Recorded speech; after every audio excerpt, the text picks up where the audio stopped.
Bienvenue dans ce micro-learning dédié au plan de développement pour qu'il soit dynamique, qu'il porte ses fruits et qu'il ne soit surtout pas vécu comme une contrainte. Aujourd'hui, le plan de développement, c'est une étape stratégique dans la montée en compétences puisqu'elle permet, en identifiant correctement les compétences, connaissances et soft skills à améliorer, d'atteindre des objectifs et de mettre en place des actions pertinentes pour progresser dans sa carrière, dans son année, dans un poste ou dans un domaine spécifique. Je vous propose dans ce micro-learning de regarder comment le travailler en l'abordant sous 3 angles.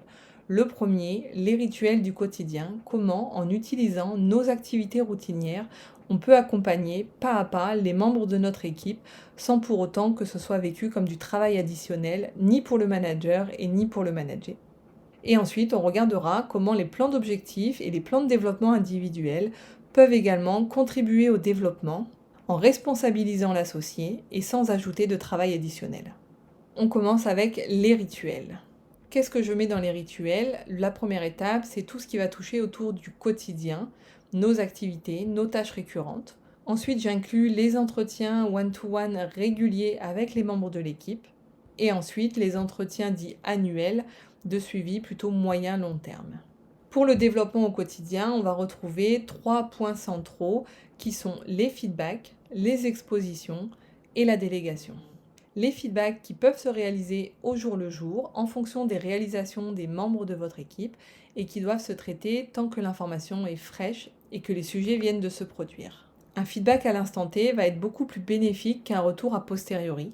Le feedback il doit être structuré pour avoir un minimum d'impact et se faire dans un cadre qui est favorable. On ne fait pas un feedback dans un couloir ou sur le coin d'une table. On va venir le préparer, l'organiser, inviter la personne à recevoir le feedback, réaliser l'action et ensuite reboucler a posteriori sur les bénéfices qu'il a pu avoir. Ton rapport était bien construit. En revanche, j'ai constaté de nombreuses fautes d'orthographe. Ça ne renvoie pas une bonne image auprès de notre client. Est-ce que tu t'en es aperçu ? Qu'est-ce qu'on pourrait mettre en œuvre pour y remédier ou comment je pourrais t'aider pour ne plus que ça se reproduise ? Ensuite, les expositions. Qu'est-ce que j'entends dans cette catégorie-là ? Ce sont toutes les opportunités du quotidien où vous pouvez mettre en avant ou exposer vos collaborateurs. Ça peut être par exemple dans la réalisation d'une présentation à un auditoire bien spécifique. Ça peut être également de confier une tâche ou une activité stratégique pour l'entreprise à un membre de votre équipe. Ou ça peut être encore un accompagnement d'un collègue sur un sujet bien particulier dans son domaine de compétences. Et ensuite, la troisième catégorie, pour faire grandir les membres de votre équipe, ça va être de travailler la délégation. Et la délégation, comme les feedbacks, ça se prépare, c'est pas uniquement un message d'absence dans une boîte mail où on vient confier une tâche à quelqu'un de notre équipe.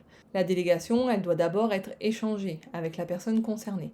On va venir lui exposer le projet de délégation et obtenir son accord. Ensuite, on va détailler concrètement en quoi va consister la délégation et quelles vont être les étapes principales et ce qui va être attendu. On va laisser la personne réaliser l'activité ou les tâches en question. Et ensuite, on va venir reboucler a posteriori sur la réalisation en question, comment la personne l'a vécu et comment on peut faire différemment ou mieux la prochaine fois. Michel, j'aimerais que tu participes à la réunion de projet ABC la semaine prochaine. Il s'agit d'un projet structurant pour les prochains mois et pour l'entreprise. J'ai pensé à toi car tu as une vision globale du sujet et que tu pourras interagir de manière beaucoup plus pertinente que si c'était moi. L'objectif va être de représenter la voix de l'équipe dans le projet, de prendre les décisions qui nous concernent et en retour de partager les impacts du projet auprès de l'équipe via notre réunion hebdomadaire. Imagine si tu n'as pas la réponse ou si tu as des doutes sur des impacts potentiels pour l'équipe, comment tu pourrais procéder ? Je leur dis que je reviens vers eux plus tard ?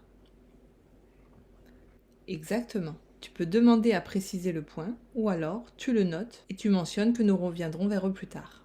Dans la réunion, il y aura aussi Pierre qui faisait partie de l'équipe avant et qui devrait être en mesure de pouvoir t'aider sur certaines questions.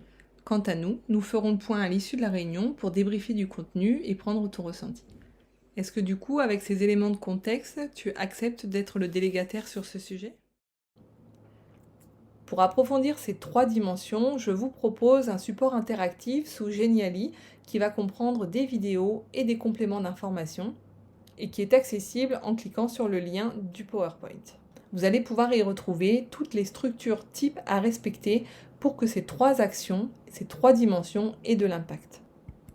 Ensuite, dans les rituels, on a les entretiens one-to-one. Ces entretiens, ils vont venir remplacer le fait de reboucler les tâches quotidiennement avec les membres de votre équipe. Il vaut mieux leur laisser de la liberté au quotidien et réaliser des points de suivi à fréquence un peu plus longue, c'est-à-dire chaque semaine, chaque 2 semaines, chaque 3 semaines peut-être. Il n'y a pas de règle universelle. Ça va dépendre des membres de votre équipe, des besoins du manager et du manager. Mais par contre, ce qu'il faut maintenir, c'est une certaine cohérence et structure dans le suivi pour que les entretiens soient vraiment bénéfiques. Les sujets qu'on aborde généralement dans ce genre d'entretien, ça va être des objectifs de performance pure et dure, où est-ce qu'on en est sur tel ou tel projet.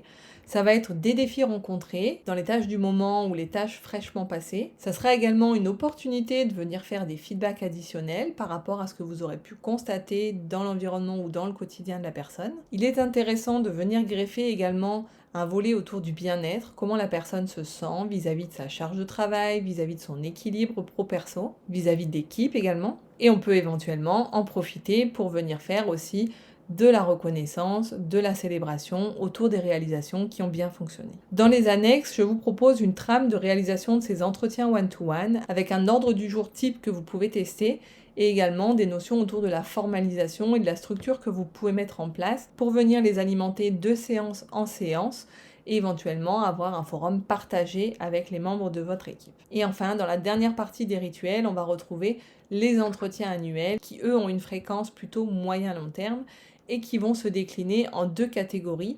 Le plan d'objectifs d'un côté, où là, on va reprendre vraiment les objectifs de réalisation purs et durs, qui sont liés à la fonction, aux tâches à accomplir dans le poste. Et d'un autre côté, on va retrouver le plan de développement qui lui va plutôt être orienté autour des ambitions, des soft skills et des compétences comportementales à avoir pour le poste actuel, pour le poste futur ou pour des ambitions moyen-long terme. Donc ces 2 catégories, je vous propose de les détailler dans la prochaine vidéo.